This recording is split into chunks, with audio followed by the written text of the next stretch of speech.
Doug, you've been running these classes for us virtually the last few months, so you are seeing this firsthand. But I think that's a good segue maybe into what good looks like. So let's talk a little bit more about that. All right, it's a system, if you will, of integrated and scheduled coaching. On the right-hand side, we've got our scheduled coaching, and it's what most of us are used to at this point, right? It's the one-on-ones off the floor. Hey, fix that, fix this. Here's your dashboard. Here are the red, yellow, greens, right? That's our typical coaching conversation.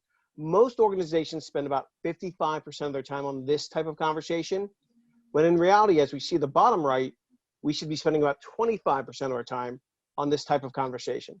And oh, by the way, the conversation should actually be shifting as well. So I was alluding to this, hey, fix that, fix this, here are your reds, here are your yellows, here are your greens. But as you can see on the right-hand side, we're calling out, this should be a conversation or a handshake on development. Let's use this time during our one-on-ones to find the one or two things that we're going to focus on in the coming week or 2 weeks. And so we have something to come back to, something finite, something tangible to come back to when we regroup a week or two later. Now, most organizations stop right there.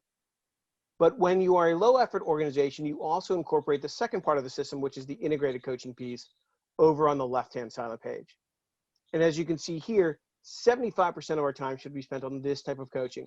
And we call it integrated coaching. Some people call it side by side, but the gist of it is that after we're having that handshake on development conversation during the one-on-one, we're going to back that up by, well, at least in the olden days, if you will, Doug and Lauren, sitting down with our staff and plugging in and listening to their conversations, right? Walking the floor, randomly sitting down and sitting down and listening so we can reinforce certain behaviors or correct certain behaviors.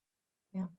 Yeah, And Scott, Lauren, yes, I would point out that the 75-25 split of time is not necessarily just our opinion. It's actually based on the research that we did, and we studied hundreds and hundreds of supervisors and their coaching practices and habits to really better get a sense of who was driving the right type of performance, the biggest performance gains from their teams. And what we found is that profile of supervisor, those people who were getting the biggest gains in their team's performance, were spending almost 75%. It was 74 point something, 75% of their coaching time in that integrated coaching conversation. And it doesn't mean that that scheduled coaching conversation is less important. It just means that we do it less frequently. And that we're really focused on that learning interaction, that integrated coaching that's in the moment.